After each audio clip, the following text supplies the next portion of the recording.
This meeting is being recorded. This meeting is being recorded. Okay, welcome back. A few minutes ago, for those of you who were just watching the first part, because I suspect most of you will, we were talking about Ingiga or Ingaiga possibly, and connecting tissue that was removed from the TV version and restored in a special edition, and of course in the book.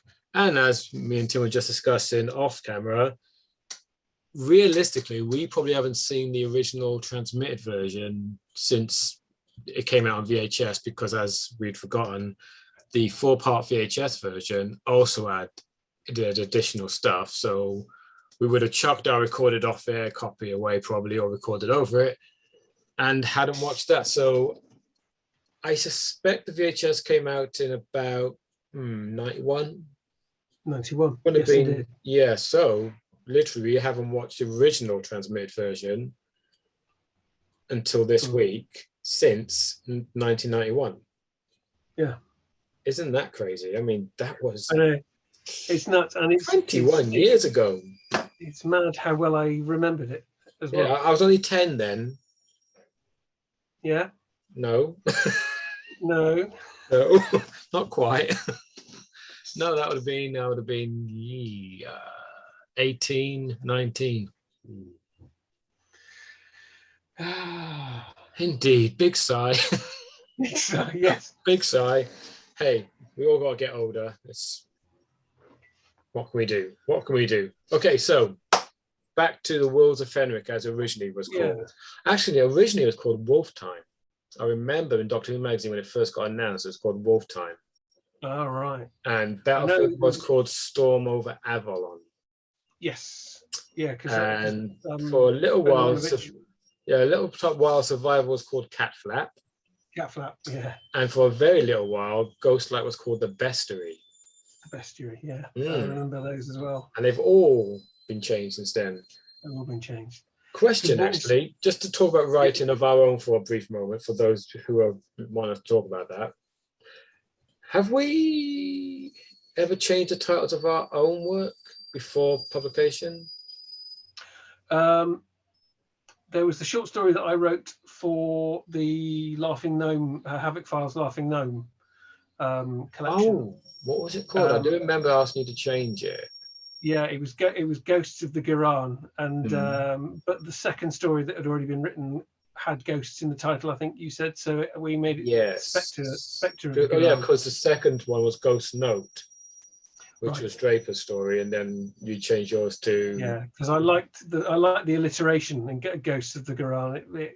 That was nice. Trying to think if there's anything else that's changed. Well, before it got to you, Ordinary Man. Assuming that was the final title. Hang on, it's been a while. Clearly, yeah. Ordinary Man was for a short while An Ordinary Life. Oh yes. Yeah. I remember that. Yeah. But Sean wanted to change it to An Ordinary Man because Eileen Younghusband's first autobiography was called Not An Ordinary Life. So he didn't want, because he thought it might be confusion. So, Ordinary Man then. But then in hindsight, I'm like, well, we should have just called it Ordinary Life after all. But apparently I seem to recall, I discovered there was a big Finnish audio called An Ordinary Life. It might be a short story. It might have been, it's definitely one of them. Is it a Torchwood? Possibly. Oh, it might be one of those actually, yeah. But either way, titles change, which is the whole point. Yes. Which has very little to do with Fenric, other than the fact that had 3 titles. It had Wolf Time, The Wars of Fenric, and then The Curse of Fenric. Yes. I'm surprised it didn't change the Chains of Fenric, frankly. Okay. It was Wolves of Fenric up to a very late point, wasn't it? Yeah. Because I remember that in the magazine, There's that Take Two, is it? The children's program. I remember watching it at the time, and they talk about the Wolves of Fenric. Yeah, for sure. So, that's a good title. It's a good title, I think. It is.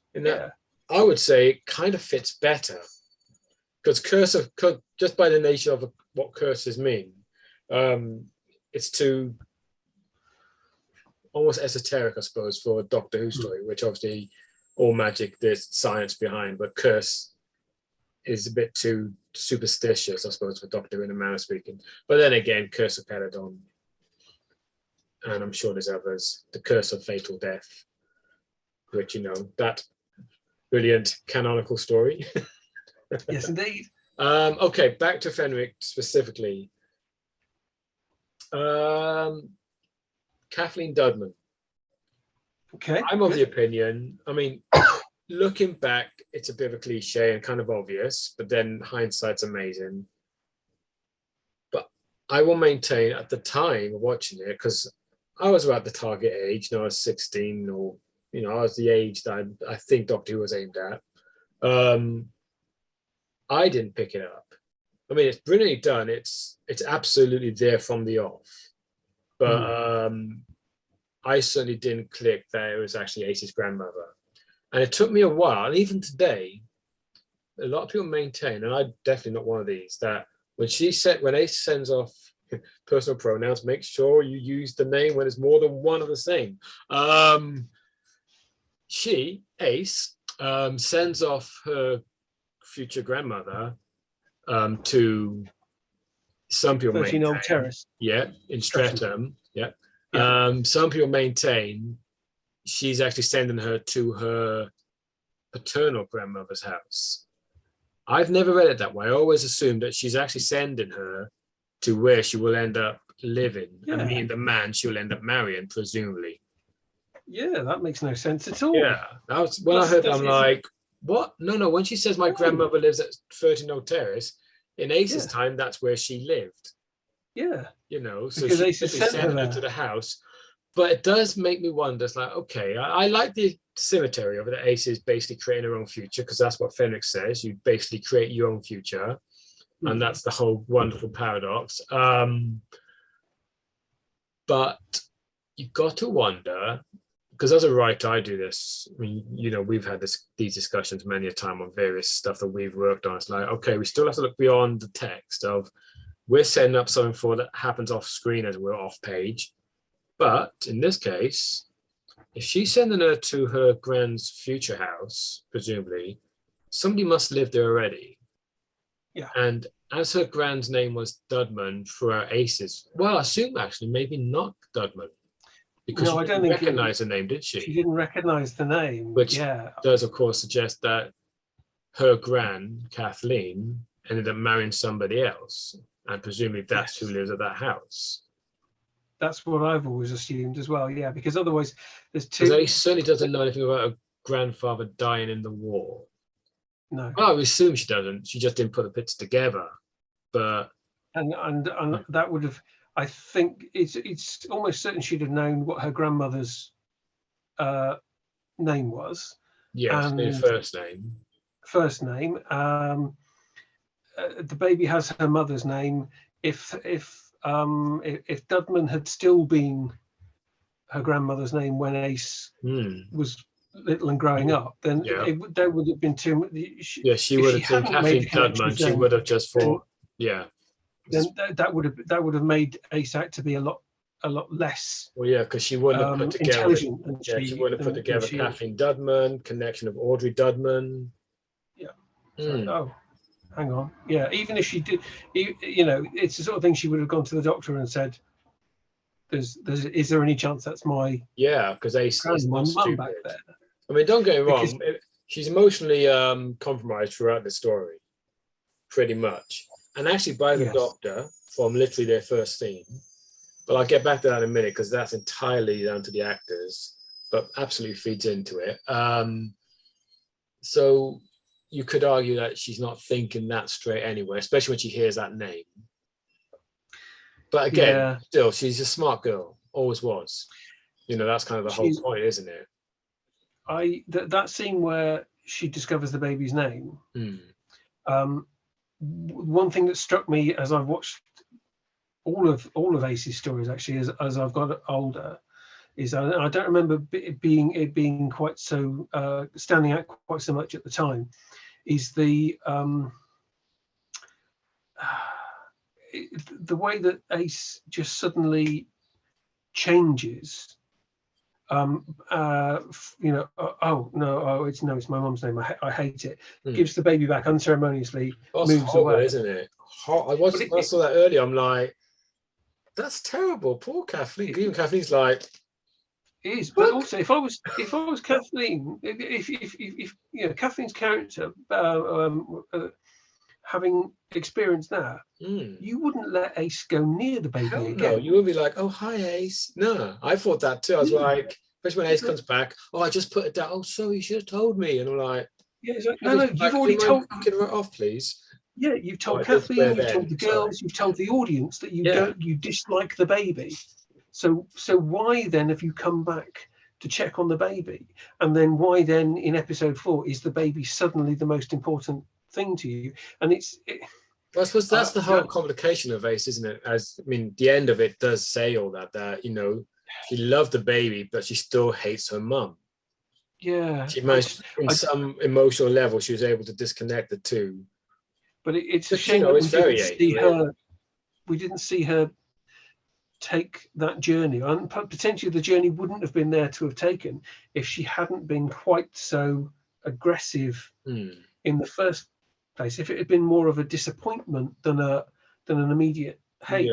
And it does happen a lot in Ace stories, and I don't know if it's a writing thing or a directing thing, or if it's an acting thing from Sophie, if that's something she brought to it, because it looks to me like someone pretending to be like a stroppy teenager, and I think that's a shame. It happens a lot in like Silver Nemesis and stuff as well, where she just suddenly, for no apparent reason, just randomly turns around and she's in a slightly different, she's in a different mood, and it could be. It's like in the script it says I have to be moody here. Yeah, and I'd like there to be a bit more of I'd like to, because Sophie's performance overall is generally excellent, and at the end I think it's really moving, that whole stuff when she's on the rocks and stuff, and there's some lovely natural stuff there. It's just those moments where she just flips. It could well be just other stuff cut that they didn't film or whatever. Exactly, and again, or it could just be a performance choice that didn't quite level out, maybe. But I can see where you're. I can see it, because as I said, I spotted the whole. Why would Kathleen now be okay to her? Yeah, I got that bit, but I don't know. That said, it kind of still works somehow. That could just be purely because I have seen this story so many times that it's one of these stories, and obviously later on we'll have to start looking at stuff that we're not as familiar with, so it could be a bit more unbiased, because personal bias is a thing that I've seen this so many times, and I still think generally it's fucking brilliant. So I'm going to guess it to 18 rated now, and it's very hard for me to find real fault in it. Which, I don't know if that's a good thing, but I don't know. But I can absolutely see what you're saying. It is definitely a element that could have maybe worked better out, or been worked out. And the other bit that I do recall standing out to me at the time was the seduction scene with the guard, and that's just it. My mate, he laughed at that scene. I actually thought it was okay at the time, but then I was only 16 myself, so what do I know? Nowadays, I'm thinking, it's interesting. It's not helped by the soldier. I hate to criticize performances, but there's nothing going on there at all. It's just, when she walks off, he's just like, huh? That's not good. But I haven't got a clue what the hell she's going on about. It's not sexy. It's not alluring at all. Again, I think you've got to consider the audience they're playing to, because this was still 7:30, 7:35 on a Wednesday, opposite Corey. So somebody was trying to kill the show, and succeeded. It was never cancelled. viewers. Never stop saying it was cancelled in 1989. It was not cancelled. It just stopped making it. Not the same thing. In fact, little story, as an aside. In 1990, well, in 88, my mother got me my first typewriter. My sister's always gone about, I remember, ding. And I wrote a script for Doctor Who, which I sent into the production office towards the end of 89. Because my mother bumped into Cartmel down Union House, because we lived just up the road in White City. And she's, parents do, oh, my son wants to write for Doctor Who. Oh, you should send some stuff in. Here's my address, blah, blah, blah. Okie dokie. So I did that. Cool. I got a letter from Cartmel some months later in 1990 saying, I really enjoyed the idea. However, please get back to us when Doctor Who comes back, because at the moment the production office is shut down, blah, blah, blah. So when we reopen, please do send it back in, which obviously, and I said to Cartmel, I'm like, I did have a thought in 2005, I was sending a script to Russell and say, well, Andrew told me to come to you when you reopen, so now you are. Yes. And Cartmel did say to me when I spoke to him a few years ago at a Doctor Who convention, he's like, oh, you should have done that. It's like, yeah. But the whole point is it wasn't cancelled. They just stopped making it, Yeah. But the audience at the time, because I actually remembered the point we was making, I know it's a rare thing, right? I'm better when I'm writing things out, clearly. No, I have lost my point. Haha. No. Talking about the time it was broadcast. Wait. The audience at the time, of course, they were aiming it at kids in their early teens, I think, primarily. Yeah. People like myself, 16, and they're slightly younger. So they couldn't, and it's obviously pre-Watershed, because that was a thing back then as well. Nowadays, not so much, because streaming has obviously ruined any of that idea. So they couldn't go too sexually over it, I think. I mean, the book goes further with these things, I seem to recall, because there's a whole lesbian and gay undertone throughout the book, which is kind of there in the TV show, but you really have to peel back to see that. So I think the audience they were aiming at the time, they were limited by what they could do.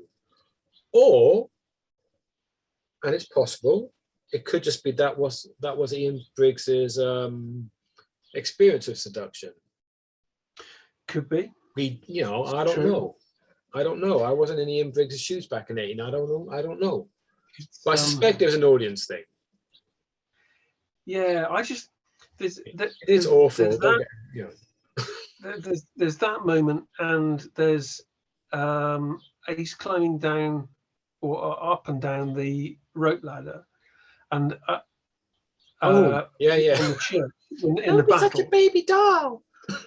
Well, and I remember watching those and thinking, well, everything else is cut to buggery. Basically, it's snap, snap, snap, snap, snap, and then you've got a couple of sort of ponderous moments. The seduction thing didn't need to be scripted at all. It could have been done with a glance or a gesture or something, and frankly, Ace could have found a better way. Yeah, and then they could have put more of the cut stuff back in. Yeah. Thank you, Warriors of the Deep. And and I suppose with the rope ladder trying to escape from the hemovores at the church, that's more about we've set this thing up, we've paid for it. It's an effective stunt, so let's show it. That scene works a lot better in the extended version, because you actually see the attack of the hemovores and them fighting them back and stuff. But the rope scene I thought you were referring to at first was the one on the beach when they're barely climbing down a little boulder, really. Oh yeah, that's almost as bad as, by the same author, the Doctor climbing down and hanging from a cliff for no apparent reason. Yeah, which apparently is perfectly understandable in the script, but just really, really badly realised on TV. Well, in the book, actually, I will say this, right? When the camera pulls back, and obviously it's a lot of paint box thingy. Yeah, paint box stuff. Yeah. You can see a gantry underneath him, and in the book it does say, "Oh, I wonder if they went down there." So he's trying to get down to it, and it is there on TV if you really pay attention. But in the moment, it does look ridiculous. Yes. And almost as bad as them climbing down that bloody ladder down the rock. Now I'm thinking about it. Was that a cut scene or was that actually just in this special edition? No, that was. Sure, some of it was in the. It wasn't in the broadcast version. No, They're I was paying already on. attention earlier. They're already on the beach in the broadcast version. All Oh, you've got you is see them basically at the end of it, don't you? they're running into the water, and they berate Ace for not going in with them. Ace is like, stupid. So you've got that. Like I said before, like I said in the first part about the Doctor basically sort of dancing through the first episode, just constantly on the move, introducing the TV viewers at home to everyone in the episode. This is Perkins. We'll need him later for chopping the chessboards. Ace. The other thing I noted as well is most of the time Ace is just following the Doctor around, and the only time that doesn't happen, she goes off to meet Jean and Phyllis at Maiden's Point. Gets there, they run into the water. She goes, "Oh, this is silly," and goes back straight to the Doctor again. And it's almost like you could have just cut that out, I suppose. Yeah. Yeah. Because them swimming later is what's important, not that bit when they're running off. Because this is them just rebelling, but later they do it again, and now. Well, I suppose it does set that up, but yeah, it could have been cut, and the more important stuff from episode 1 could have been reinstated because there are more important moments. I mean. There's so many like subtle things cut. Like one I noticed, which I'd forgotten was cut because I've seen the special edition so much. I'd forgot. There's the bit. It's just after. Well, basically, it's the Brigadier. He pops up everywhere. The Doctor, Ace, and Wainwright. They just left. I think it's actually just after beginning of episode 3. So it's just after. You're too late, Doctor. That bit, very odd delivery from Mr. Wainwright, Mr. Millington. But yeah, so they're walking across the mud because it started to rain, and Doctor and Ace have to go off to do something, and Wainwright's all like he doesn't really want to go, but it just sort of ends there, and he's like, "But vampires are superstition, blah blah blah," and then in the extended version, it's a little moment where he's all. I don't know about this. And Doc's like, do you want to go back? And he's like, no. The parish records, which is an important character bit because, again, it's all part about his doubt and his, no, I'm better than this. I can do this. Yeah. It's it's only, I don't know, about like 30 seconds. Yes. But it's odd that they cut that because, again, it's a really key moment when there's other stuff that, like you say, could probably have gone and it wouldn't have mattered that much anyway. Vampire... I want to say Phyllis, it might be the other one, smirking on camera. Tell me you never noticed that. No, I said, it is Phyllis.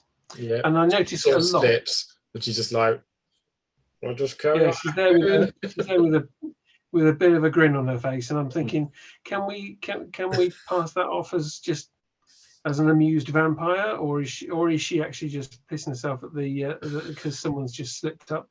Well, it's her. She sort of slips, and she's just like, yeah. And it's actually impressive because when you watch it, clearly that's the same shot. I'm guessing because there are 3 shots, but it's 3 cuts of the same shot. Where slip, smirk, next shot, they're moving forward for the kill. And the others, like the other actress next to her, who's Phyllis and Jean. Jean's completely boom. Somehow she didn't even notice it. Yeah. Didn't even notice it. Or maybe she did and she's like, nope, focus. We only got 1 shot. It's fucking raining. Keep going. I'm keep professional. Going. I should focus on what I have Which to do. has nothing to do with writing, but it's a lovely moment. But speaking of ad-libs, or mistakes, whichever, as I mentioned earlier, at the beginning, Ace being dressed the way she is, that was not in the script apparently. That was purely during production. They thought, apparently it was Sophie's idea. She thought it'd be quite fun for Ace to dress her a bit, trying to be a bit more local, as it were. Yeah. And the whole line with the Doctor's like, haha, not in those clothes. That apparently was all totally ad-libbed by the 2 of them, just to acknowledge the fact that she was dressed so differently, which is interesting because it absolutely plays into the story of Ace, her awakening, her trying to mature. Because that's the whole, she wears these clothes because she's finally trying to get out of her teenage rebellion mode, and the Doctor completely knocks her, essentially emotionally manipulates her again, which all leads into what's coming later. So considering they actually ad-libbed it, they clearly got these characters more than people sometimes even realize, I think. I mean, I may be completely misremembering it, but I'm pretty sure that is the situation that happened. The other ad-lib that I know about is mentioned on the Blu-ray making of, and that's when Sorin gives Ace his white scarf. Yes, I did not know that until the Blu-ray. No, which again is a really good because it's a nice moment, because I wondered again if this was part of the cuts. Going back to what we were saying before about Ace and her sort of her sudden mood changes, the kind of the blossoming of that link between Sorin and Ace happens very quickly after he he goes up onto the roof, and obviously him and his soldiers save her.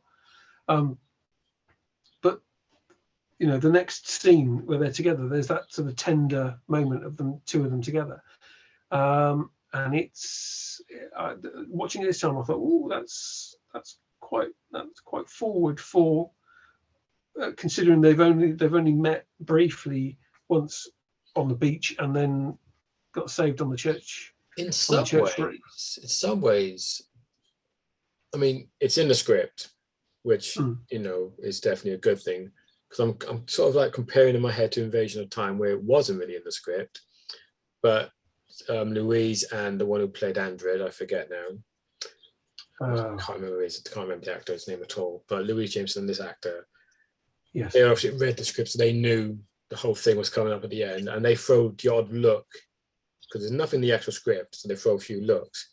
And this, of course, is a similar instance in that it was in the script, but the early bits of it, before the tender moment of the scarf, which obviously they ad-libbed as well, the actors really worked because they knew this was coming. So they put more visual clues.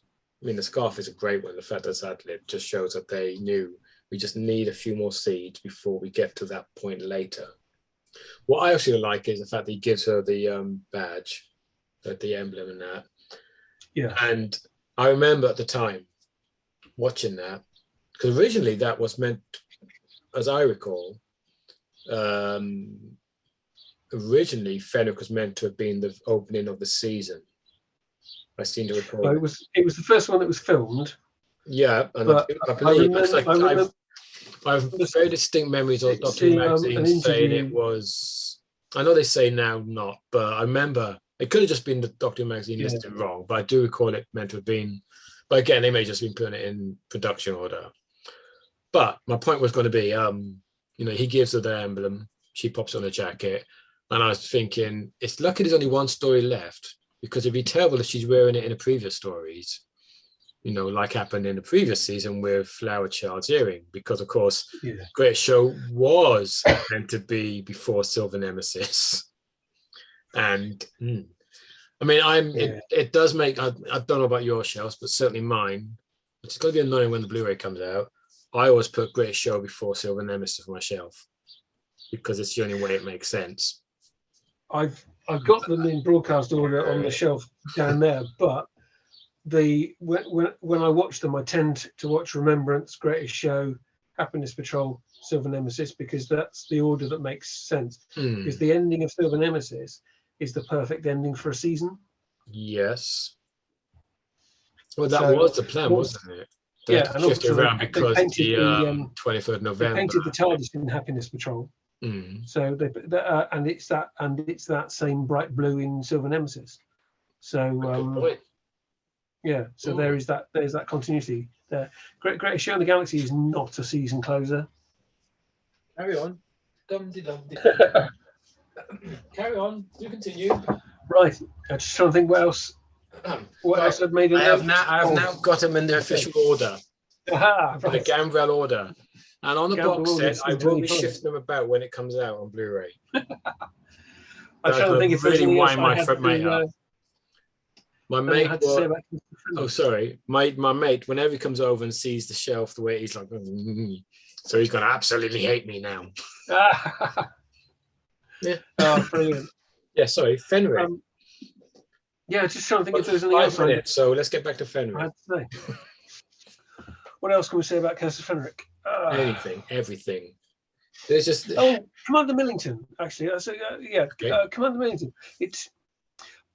I was thinking of the Sea Devils when Captain Hart first appears. Right, there's absolutely no doubt at all that Captain Hart is like the commander of a naval base. Commander Millington.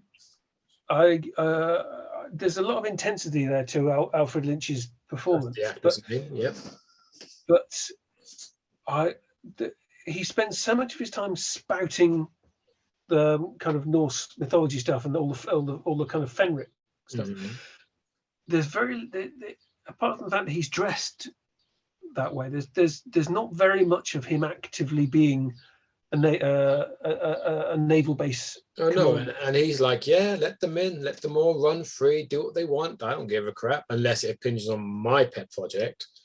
Yeah, but then you could argue that's deliberate because he is possibly because he is, of course. The whole point is he wants the Russians done. So I don't know. It does feel like everybody's just running around. But then once the Ultima machine starts spewing out all the names. He suddenly he's changed his mind. He's no, they can't have it.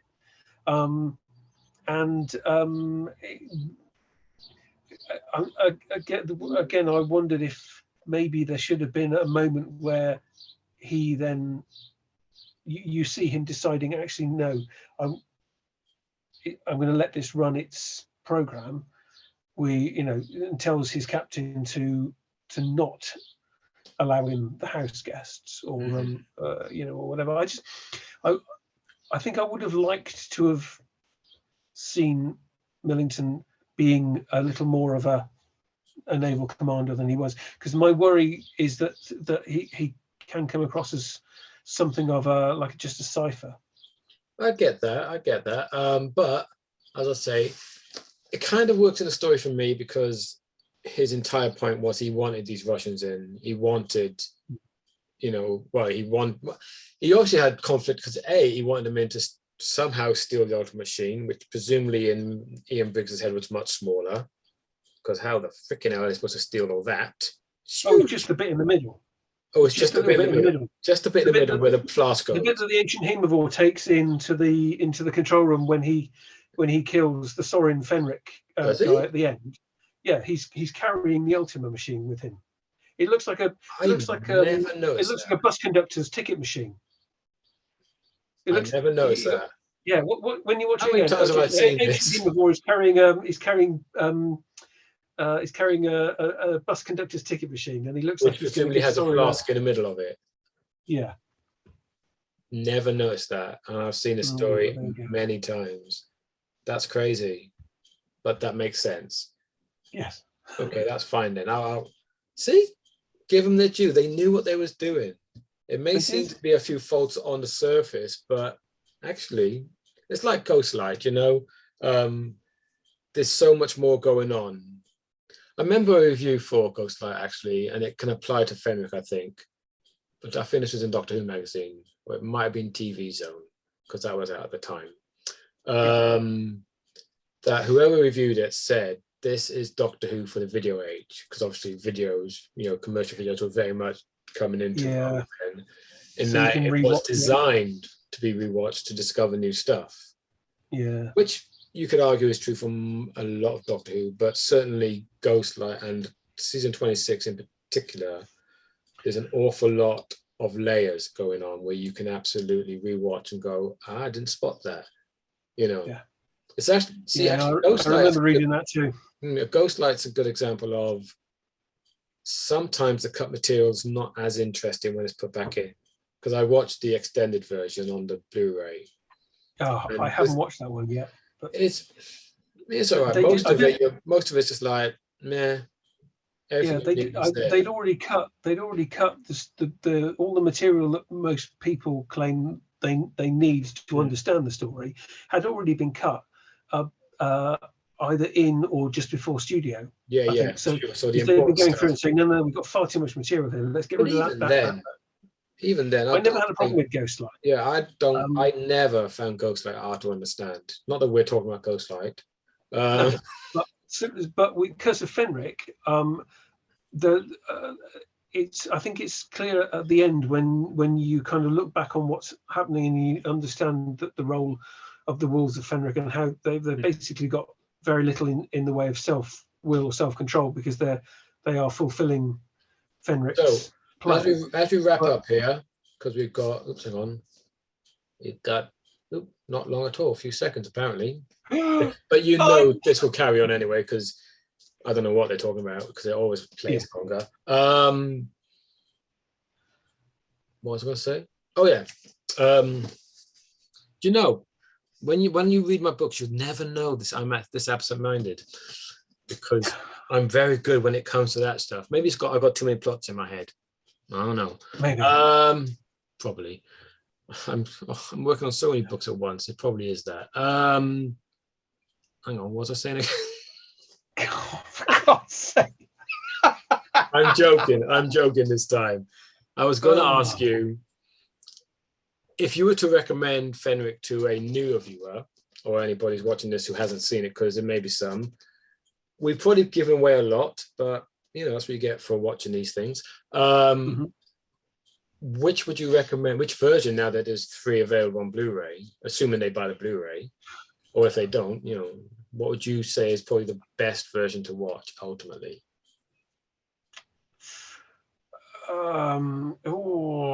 Nasty. I'd go for the VHS episodic version first. Okay. Just because I think it's good to appreciate the episodic structure of the story. You lose that completely in the this is true.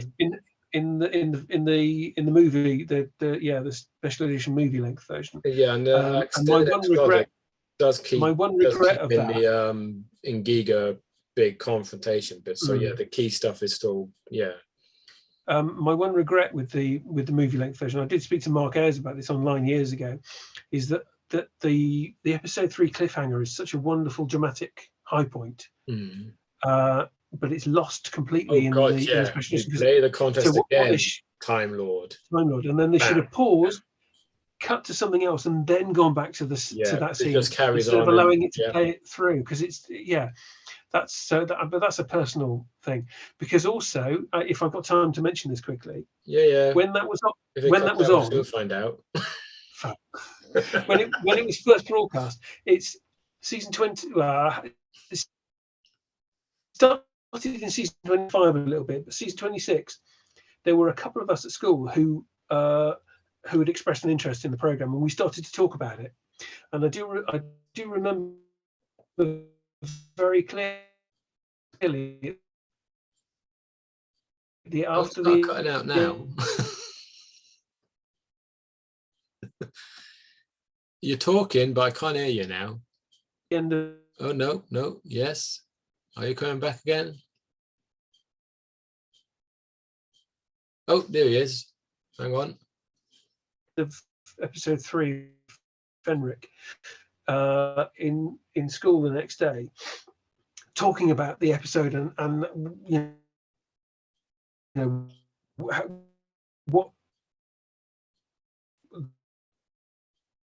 how brilliant the cliffhanger was and stuff. Am I cutting out? You were cutting out. You're catching up. You're catching up. About episode 3 of Fenric. Paul Banbury, one of the other guys that it could be the Great Intelligence, about the abominable snowmen and stuff. And at the time, I thought, brilliant. Yeah. And it applies perfectly to our relationship, as it were. Being about the Yeti and the Great Intelligence.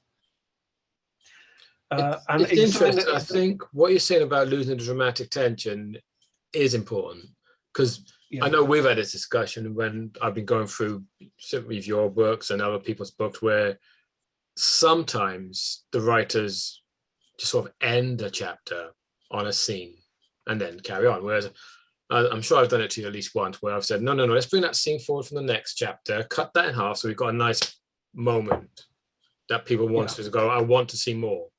You know, like end on a dramatic revelation or a real dramatic about turn. And then the episode 3 of Fenric, of course, has that. Oh, because I remember watching it thinking, ooh, more. But you're right. You watch it on the extended special edition, and there's no moment for you to, as a viewer, to go, oh. Ooh. You just want that moment of pause, I think, and then for it to pick up again. I wonder. I'd have to speak to a younger, newer viewer maybe to see, because it does seem to me a lot these days that the younger generation have lost the thrill of the cliffhanger, because they want, you have this big dramatic beat to end on, and you've got to wait a week, and you see on Twitter and stuff, I've got to wait, and you're like, that's the whole point. The anticipation is the point. Enjoyment is part of the thrill. Anticipation is a good thing, because then when you get the next week, you're like, I mean, God, I would say to them, be glad in Doctor Who land, certainly. You never had, for instance, end of season 3 of Next Gen, where Picard becomes a Borg and you had to wait the entire summer in the States. Imagine that nowadays. They'd be pulling their hair out. We over here, luckily we had the VHS, so we got to see it way earlier. But if you waited to watch it on BBC 2, you literally had a week to wait, so it didn't matter as much. And then they ended it and then they had like about a year gap between Best of Both Worlds Part 2 and Family, which is a weird place to cut. But it was like a whole year for the third part of that story. It's like, if you're going to cut and split the season up and say, we'll come back to that later, show Family first, so you wrap that up. You know what I mean? Or just wait for the cliffhanger and let them wait a year. It's not going to hurt them. It's part of the fun.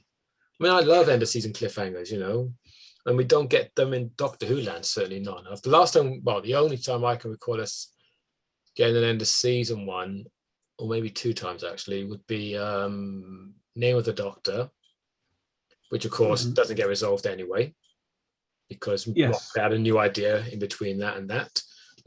So we jump forward 2 years. And arguably the end of Trial of a Time Lord, which is a bit of a cliffhanger, which also is never, ever picked up on. No. So, lesson to all you writers out there: stonking good cliffhanger, superb idea, but resolve it. Don't leave the audience waiting forever, because that's no cool, man. It's good for anticipation, but at least, wrap it up somewhere.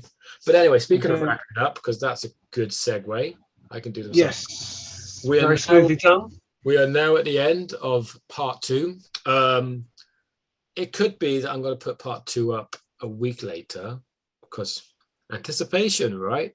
If you had to wait a week for this, now you know why once you get to the end of this video, because suddenly I remember this is good, and it gives me more content, so that's obviously good too, because that's how us YouTubers do things.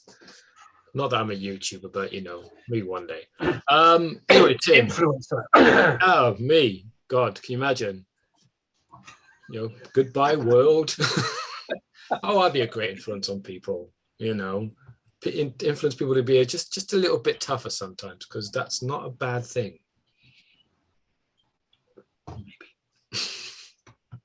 Maybe. Un poquito. I learned that from League of Gentlemen. Un poquito. Un poquito. Yeah, I learned that from League of Gentlemen. Do you speak Spanish? Un poquito. Oh, you hear that, Stella? Sorry. Tim, it's been great. It has indeed. Thank you, Andy. Gentle viewers, Tim and I will return in 4 weeks' time to talk or ramble on, depending on how you look at it, about another TV episode of some show or other, or possibly film, because it could well be Queermass and the Pit, which I don't mind, because I only watched that a few weeks ago, so I don't mind rewatching it, because it was interesting. Although, Tim, suggest another one, because I know there's loads of versions out there, and I might just pick it up to watch anyway. So it may not be Queermass, so don't get too excited, guys. But the whole point is, we will see you in 4 weeks' time. We will to talk about something. And you guys can just enjoy us rambling on, because clearly we're very good at that. So till then, goodbye from me. Goodbye from Tim. Goodbye. Oh, sorry. Goodbye. We are now on mute. So goodbye.